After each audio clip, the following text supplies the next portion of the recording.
Buongiorno ragazzi, oggi andremo a vedere qualcosa di un po' più teorico che però ci sarà molto utile quando andremo a vedere prossimamente gli algoritmi di merge sort e quicksort. Si tratta appunto del ruolo del logaritmo nella time complexity. Che cos'è quindi il logaritmo? Il logaritmo ci fa a noi una semplice domanda. Questa domanda è: qual è il numero con cui dobbiamo elevare la base per ottenere il numero tra parentesi?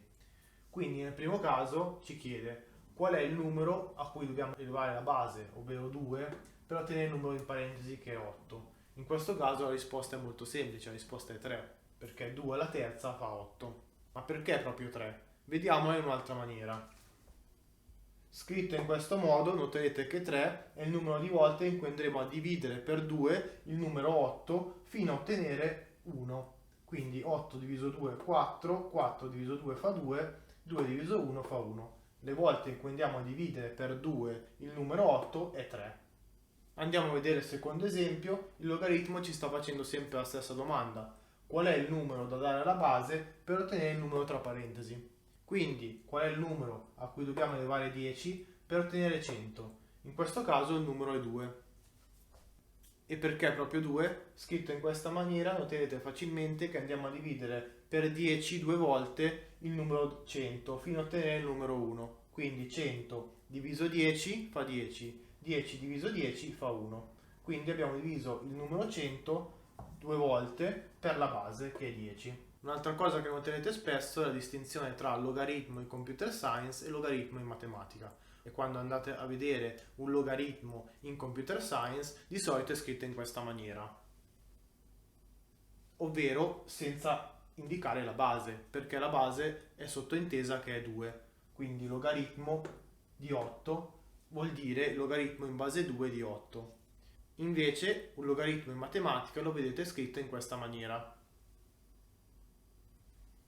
ovvero nella stessa maniera, quindi logaritmo in base 10 di 100. È scritto nella stessa maniera, ma la cosa importante è il contesto, ovvero in computer science si dà per scontato che la base è 2, in matematica si dà per scontato che la base è 10. Ok, ora andiamo a vedere un esempio dove il logaritmo viene usato in computer science e vediamo perché appunto è importante. In questo caso abbiamo un albero binario bilanciato e vogliamo scoprire quanti livelli ci sono in quest'albero. Quindi per farlo sappiamo semplicemente che il numero di nodi è uguale a 9. Quindi la formula per trovare il numero di livelli di un albero binario bilanciato è 1 più floor, floor sarebbe prendi l'intero più basso, del logaritmo del numero totale dei nodi, che in questo caso è 9. Non ho scritto la base perché parlando di computer science la base implicitamente è 2. Quindi 1 più floor del logaritmo di 9 che è 3.17, floor di 3.17 è uguale a 3, 1 più 3 è uguale a 4, che è il numero di livelli appunto di quest'albero binario. 1, 2, 3 e 4. Questo cosa significa? Significa che quando andremo ad attraversare quest'albero in altezza, quindi per andare per esempio a cercare un nodo, andremo a fare un lavoro di tempo logaritmico. Ovviamente se parliamo di un albero binario bilanciato, perché se andiamo a prendere in considerazione un albero che ha tutti i nodi solo su un lato, ovviamente il tempo sarà lineare.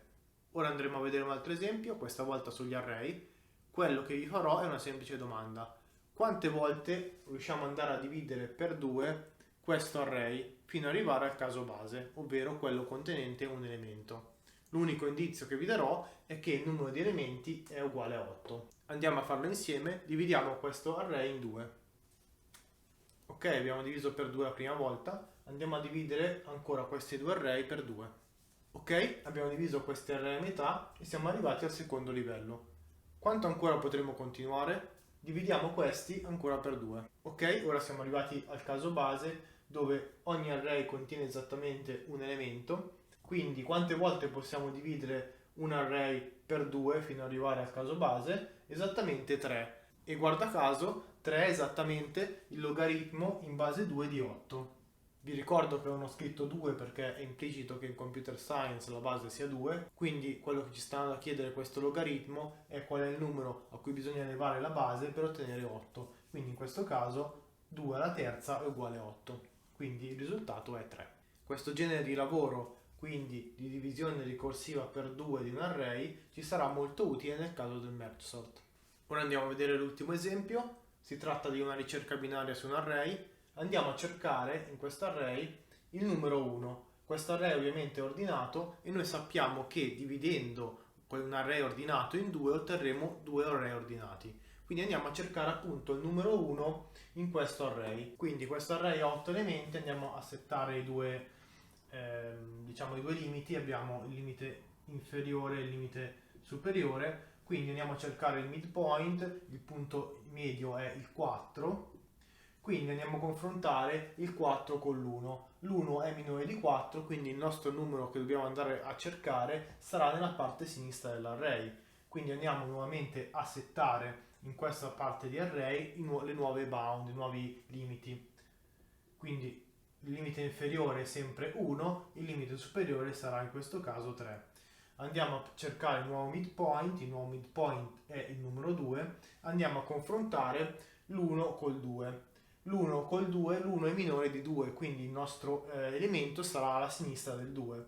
Quindi in questo caso l'1 e l'abbiamo trovato. Quanti confronti abbiamo fatto? Abbiamo fatto 2 confronti, quindi abbiamo fatto in questo caso 2 confronti per andare a trovare il numero 1 in questo array. Ma se vi dicessi invece che il nostro target non è più 1 ma è il numero 0, che quindi risulta essere il nostro caso peggiore, noterete facilmente che per andare a trovare 0 che non è presente in questo array dovremmo andare a fare un ulteriore confronto, quindi il numero di confronti sarà 3 in questo caso. 3 che è appunto il risultato del logaritmo in base 2 di 8. Quindi ricordate la storia di dividere per 2, il punto è tutto qua. Andiamo a fare nel caso peggiore al massimo 3 divisioni per 2 per trovare il nostro target 0, che è appunto il caso peggiore, ovvero un elemento che non esiste in questo array. Quindi se qualcuno vi dice che una particolare soluzione avviene il logaritmo di n, dovete subito pensare a una cosa tipo un traversamento di un albero, oppure una ricerca binaria,